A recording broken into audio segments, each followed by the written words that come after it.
You are listening to the Adapt Performance podcast, where we aim to make elite level strength and conditioning accessible to everybody. I'm your host, Jordan Webster, and let's get into the episode. Yes, guys, what's going on? Welcome back to another episode of the Adapt Performance podcast. So in this episode, I'm going to be talking through some of the questions that I got on Instagram yesterday. And these are really good questions because I get asked about these quite a lot. So if I can do a better job of talking through them here, I can at least funnel people in this direction. The first one is, can you make serious gains on 2 times a week full body? And the honest answer straight away is yes, you definitely can make serious gains for a few reasons, right? So, as a little bit of a backstory, this particular guy used to do rugby, I believe, and now he's doing more jujitsu. So, twice a week is generally speaking what we will program for most of our combat sports athletes as a baseline, right? So, 2 full body sessions per week, because this allows us to hit all major movement patterns and muscle groups once a week as a minimum, but in some cases you can hit it twice a week with no issues. Some of the benefits of doing 2 times per week means that you can balance your sports training alongside it really effectively without there being too much risk, muscle damage, soreness, or lack of performance in those sports sessions. So twice a week work really well. And you can definitely get stronger, bigger, faster with that. So twice a week is good for a few reasons. Fatigue is generally going to be lower when we think about doing a full body split versus like a bro split, okay, or push pull legs, because you're training a little bit less, right? You're not doing as much total volume. So when you do a 2 times per week thing, what you do want to make sure you're hitting is high intensity sets, okay? So lifting with purpose, with good quality, depending on your goals, will determine how close to failure you go. But we do find that fatigue is generally lower in a 2 per week training program because you're training twice and not 3 or 4. When we think about a 2 times per week full body split versus a bro split, and this is one of the common arguments actually, is like, okay, well, people will say, well, I do legs once a week. Okay. How come you're doing legs twice a week and think that that's better? Or doing like an upper lower, where you're hitting legs twice per week? Surely that's worse.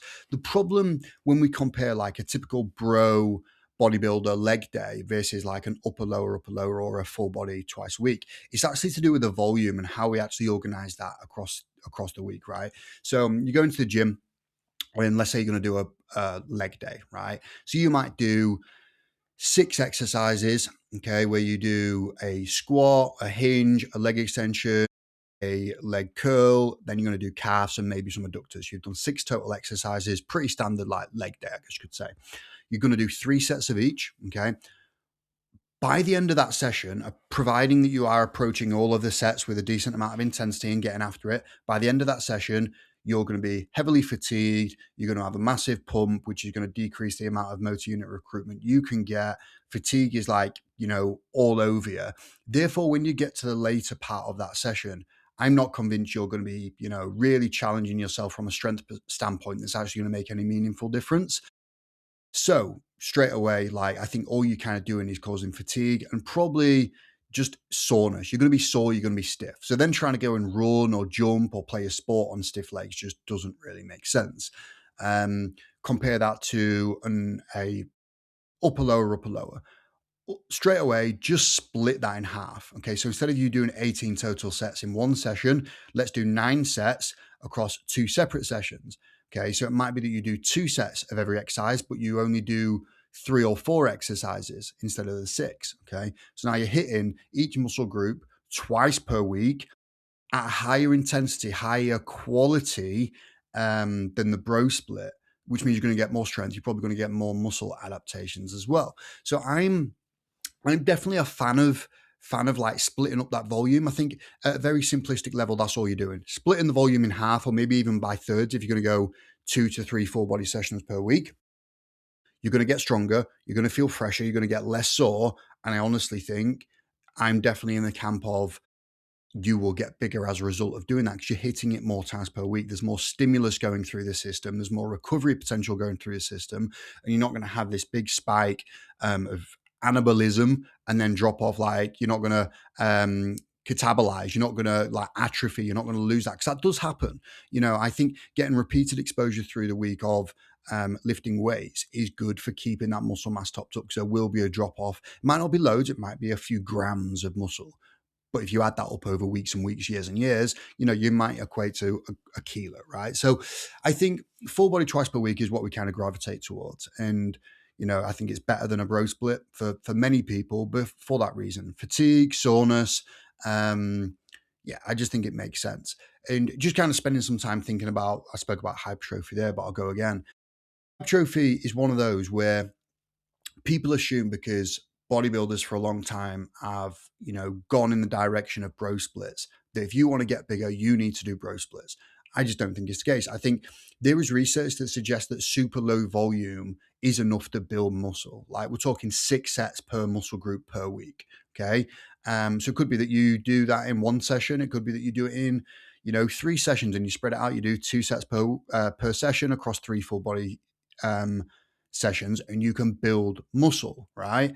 And we've had comparison studies of the low volume approach versus high volume approach, and there's no difference in hypertrophy. So it's like, okay, when we think about it, what are the benefits of a higher volume approach? Okay, you might argue that higher volume approaches have a advantage for building strength because there's more coordination benefits because you're going to get more reps and more practice at that thing potentially. But is those coordination benefits going to be, worth the actual downside of all the soreness and the fatigue, particularly when you're going to go and play sport? So you can handle low. I'm a fan of it. I do 2 sets of every exercise pretty much religiously at the moment. There's occasionally times when I'll do 3 and I might do a block of doing 3 sets of a certain exercise because I'm trying to push that a little bit more.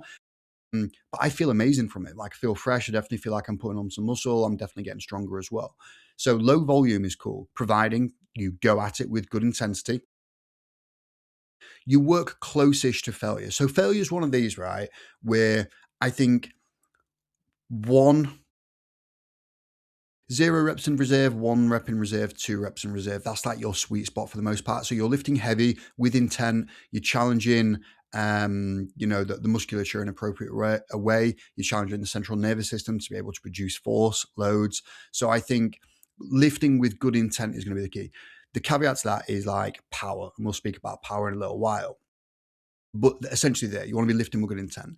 When we think about hypertrophy, one of the models we can, consider is the effective reps method, which is essentially when we are lifting, we want to make sure that we are getting close enough to failure to target the effective reps. And the effective reps, which is kind of popularized by Chris Beardsley, is the last 5 reps of a set. They're the money makers. They're really where you're getting the most amount of hypertrophy potential because you're building up mechanical tension. Okay, so mechanical tension being one of the primary drivers of hypertrophy, and that's the thing we want to hunt. And mechanical tension is essentially how much tension that is being generated in the muscles because of motor unit recruitment and fibers really kind of pulling hard, right? So those last 5 reps are really the important one.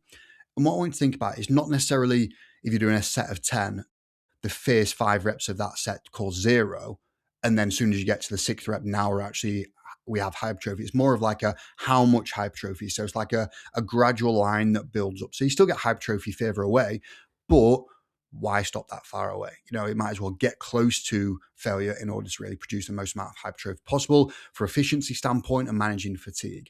So I believe in that model. Doesn't mean you need to go to failure every set in order to get every single bit of it. You might decide to do that if hypertrophy is your primary goal. But if you're trying to balance sport and building strength and power, potentially avoiding those last couple of reps could be a good opportunity for you to spare a little bit of fatigue so you can maximize things like strength or maximize things like power. So you kind of have to play the game here of like adjusting dials in order to get like the correct ratio and the correct recipe of what you want. So I think the effective reps method is something that I believe in. I program based off of that. So yeah, something to consider from a hypertrophy perspective. Something you also want to think about is like long muscle lengths and making sure that you do lift through a good full range of motion in order to target hypertrophy. But I think it's important from a sporting standpoint in many cases as well. And you basically got like two options here, right? You've got long muscle lengths, and you might decide that you're going to do long muscle lengths because you want to make sure that somebody has access to full ranges of motion. They are strong in all ranges so that if they do get put into a deep range of motion, whether that is, if you are wrestling or whether you play netball and you slip or you do football and you slip, right?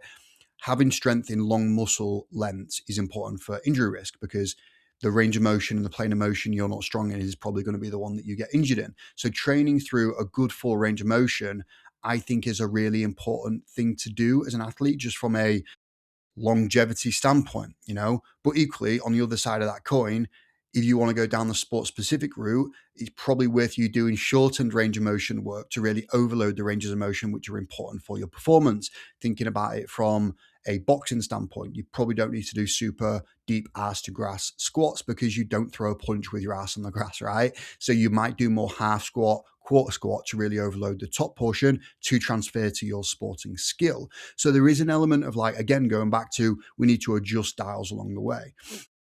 So muscle lengths are one of those things where, look, there is no right or wrong with this. Like, there really is. Let's be aware of all the downsides, the potential uses of tools, so that you can decide, right, at this time, based on these adaptations that I'm hunting, this is the correct tool. Okay. And it might have a downside for another thing. And you might be thinking, well, this is really unfair. I'm going to have to pick and choose between what I want to do. Welcome to the real world. This is athletic performance. This is why, like, really good S&C coaches get paid really good money, because they think about this type of thing in a little bit deeper level and they can then apply it. So look, I think long muscle length is something you want to consider from a hypertrophy standpoint. You then want to think about the frequency. Again, I do believe in hitting 2 to 3 times per week muscle groups for the most part. 2 is generally the sweet spot that I land at. So 2 full body sessions per week, or an upper lower, or doing push pull legs upper lower. Like, it all works depending on how often you want to train and whether you play sport alongside it. But I do believe in it because I think it means you're going to get higher quality sets, which is going to increase the amount of mechanical tension. It's going to freshen you up. So I'm a fan, right? So from a hypertrophy perspective, yes, you can definitely make mad gains on twice per week. And a coaching heuristic I took from Gary Hutt, who works at GB Boxing, was once a week is enough to maintain. Twice a week is enough to improve. 3 times a week is enough to improve quickly. So depending on where you're at, okay, and how many times you're playing your sport and what your goals are, you might just kind of see where you end up with that. But twice a week is definitely, we use that a lot. That's probably our most used one. And you just need to program effectively off the back of that. So the other thing to think about then is, we just spoke about hypertrophy. Let's speak a little bit about power. So when we think about power, what we actually want to do is make sure you are staying with your reps being super high intensity, high quality, hitting a very high velocity, right? What you don't want to do is fatigue in any way, shape, or form, because fatigue is the enemy of speed. It is the enemy of you really kind of achieving like power adaptations. Okay. So if you're getting fatigued and you're going to try and jump after doing a full leg day, like, you're wasting your time for the most part. You're probably not going to get what you need out of it. So twice per week also works really well. So you get into the gym, you do a power work when you're freshest, because that's going to require the most from the central nervous system. And then as the session progresses, you can start doing your slower work, your compounds, moving into more of your accessory stuff. So I think power works with a twice per week day. Absolutely.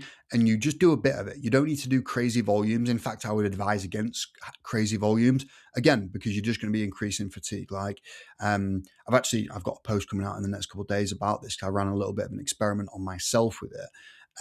Fatigue is like bad. Okay. Just don't go down it, because your jump height will start to decrease, in which case you're just getting tired. You're not actually improving the quality that you want. So twice per week is definitely a goer. It's definitely a goer without a doubt. I think it's worth doing.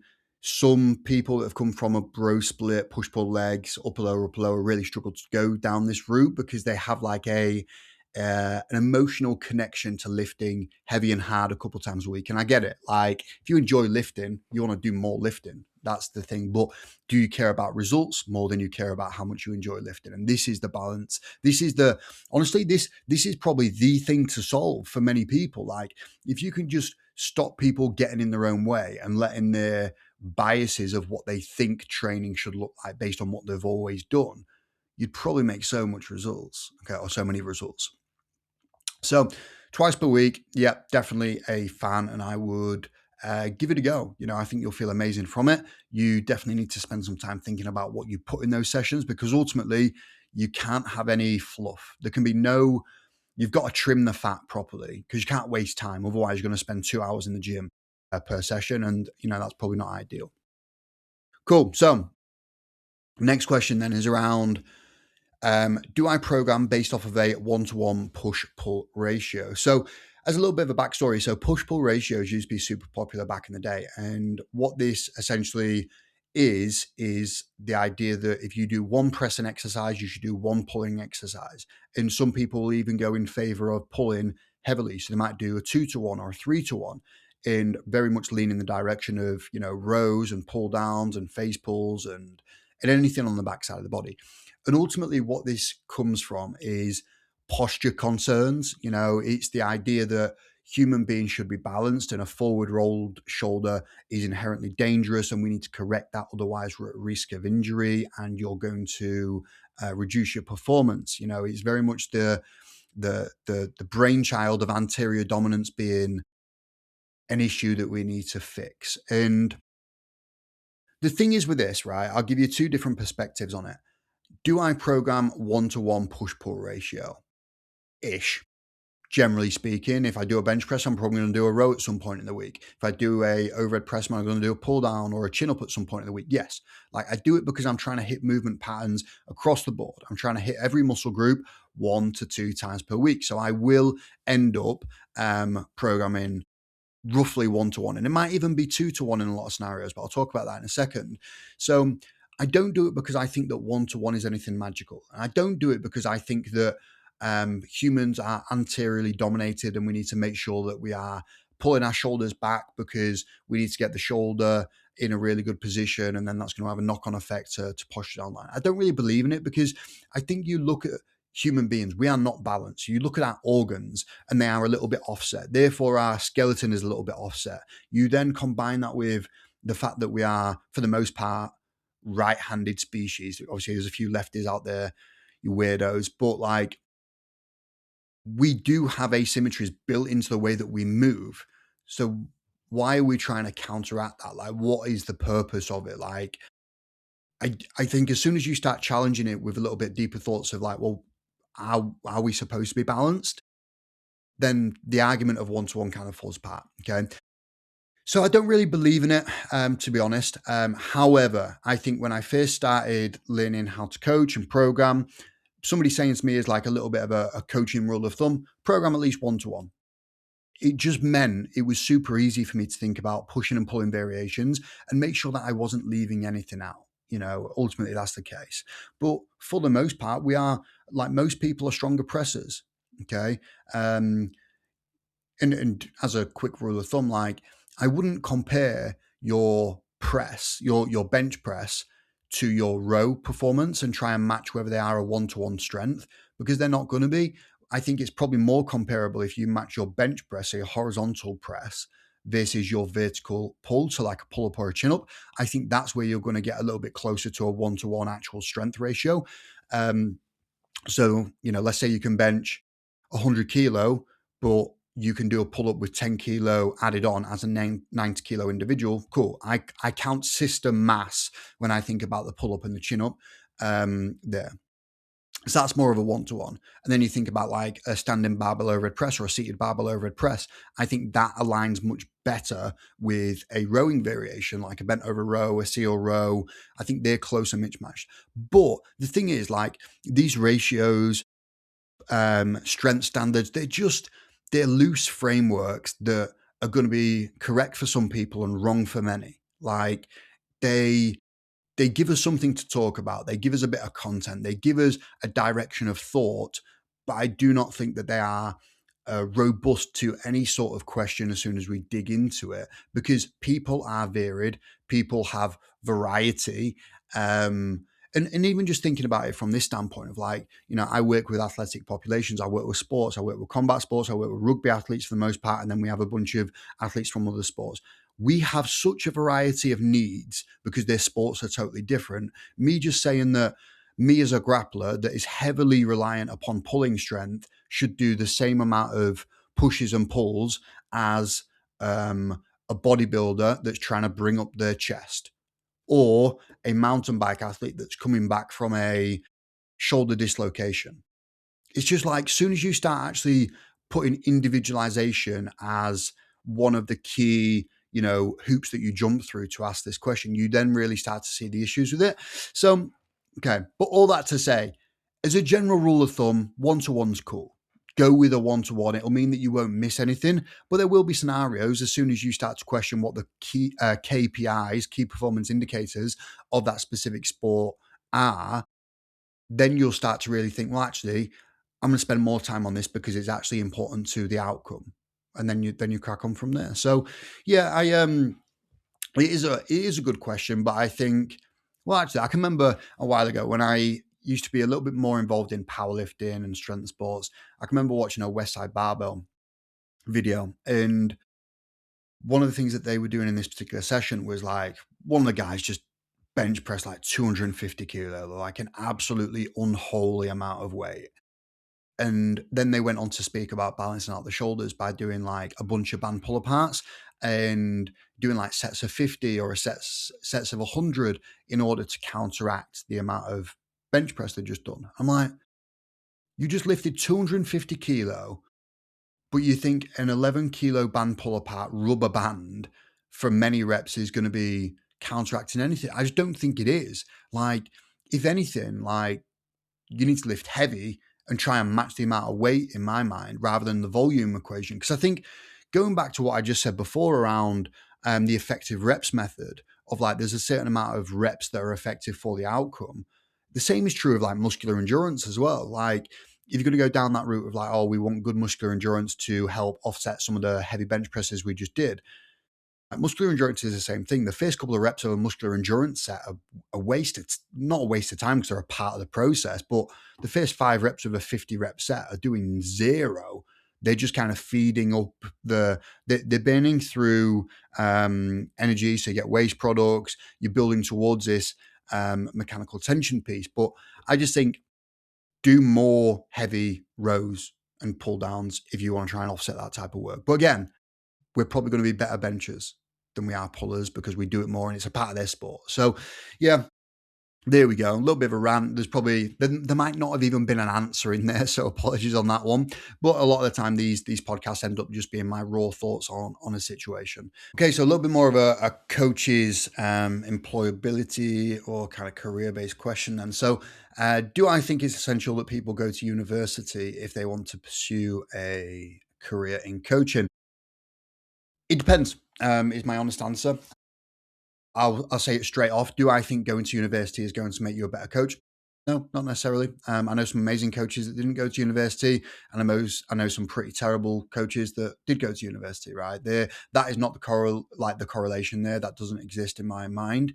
I think the thing that really makes the biggest difference in terms of how good of a coach somebody is the type of person that they are. Are they growth minded? Do they look to different resources to increase their education, their knowledge? Do they spend time around a variety of people and a variety of thinkers to really enrich them in that way? Are they a good trainer themselves? Do they actively love training and coaching and figuring out the nitty gritty and speaking about the details that matter? Are they good with people? Do they lead from the front? I think that matters.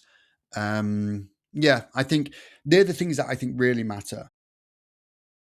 But I do understand, and I definitely get this. If you are somebody that did not go to university, you might feel like you might have an insecurity that you should have gone to university, and people that did go to university have got something that you haven't. And I get it, but it's just not true. Like, genuinely, when I think about my first 3 years of uni, the thing that I actually got was just a good experience of just like meeting friends, okay, meeting new friends, training a lot. Like, I didn't go to lectures to train, and honestly, that's probably very much me anyway. Like, I just care about training, so I just did more of that. So yeah, I don't think going to university is the key. And I know that's easy to say, me having a degree. I get it, but I don't think it's going to be the differentiating factor. However, okay, if you have aspirations of working with certain sports teams, then this is a different question. If you want to be a good coach, university degree, not necessary. You just need to get around the right people. I would do mentorships, I would do internships, and I would just be an absolute student of the game. But yeah, if you want to work for the English Institute of Sport, you want to work with GB Boxing, England Boxing, you want to work for Saracens or, like insert team, they all have a job application process which is based on essential and desirable criteria. And that is their way of sifting through loosely the type of people that are probably going to have the qualities and the experience and the knowledge that they want. Is it a perfect system? No. Like, honestly, one of the best coaches that I've ever met in my life didn't go to university, right? And he's an absolute brain box. He's an absolute wizard. Okay. But they do this to save themselves time. So you've got essential and desirable criteria. So if it says you need a master's degree in a sports science or related field in order to apply for this job, you need it. Like, and that's the long and short of it. So you need to decide at this point, okay, where do I want to end up long term? And then you need to reverse engineer your actual goal and make sure that you do those things. And it's annoying because there's still no guarantee that you will get the job anyway. And by that time that you've, spent 3 years doing an undergrad and 1 to 2 years doing a master's, the process might have changed. I think the things that I did learn then is I think it taught me how to work hard. To be honest, like I think I always had a bit of hard work, a bit of grunt work in me when I decided to go down the education route. But it really made me lock in, and it made me be a lot more responsible for making sure that I'm doing the right things, because you get a grade at the end of it, and I think that's important. I think if you don't have that pressure of a qualification or an exam, you just don't try as hard. Like I think having a goal is important, and I think in this scenario, having deadlines and a dissertation and stuff like that's cool. But yeah, so if you want to work at a big team, or an organization, getting a degree is probably cool. Do I think it's actually going to matter long term? To be honest, no. And I say that as somebody that's got a degree. I understand that. Like, it's when people say things like money won't make you happiness. Money won't make you happy. It's like, well, you've got money, so you're going to say that. Like, I'd much rather be in your situation and not happy than in my situation where I'm poor and don't have happiness. Like, I get it. I know there is some kind of built up insecurity, that FOMO, that fear of missing out, but I just don't think it's needed. I think internships, mentorships, you're going to learn way more practical information and just get around the right people. Like, that is honestly my advice to you there. Cool. Right. That is the podcast for today, guys. Do me a favor. We have just started doing YouTube stuff. So I want to put my YouTube in the show notes below. So if you can just head over there and just drop us a quick subscribe, that just helps drive our channel a little bit. And you'll also see some of the videos that we're posting. We're going to put a little bit more, not a little bit, a lot more effort into YouTube this year. 2026 is the year of the YouTubes. Where I'm basically going to make videos that are a little bit longer form than your Instagram stuff. So if you enjoy the Instagram, or you enjoy the podcast, you're going to love the YouTube. Okay, so get over there, show us some love. It's definitely appreciated. All right, cool. If you've got any more questions for me on the topics that I covered today, then please do drop them over on WhatsApp, not WhatsApp. If you've got my WhatsApp, send us a WhatsApp, Instagram. All right, cool. Speak soon. Okay, that is the end of today's episode, guys. Hopefully you enjoyed that. If you did, please do let us know and then share it with somebody who may find this episode interesting. Okay, see you next time. Cheers.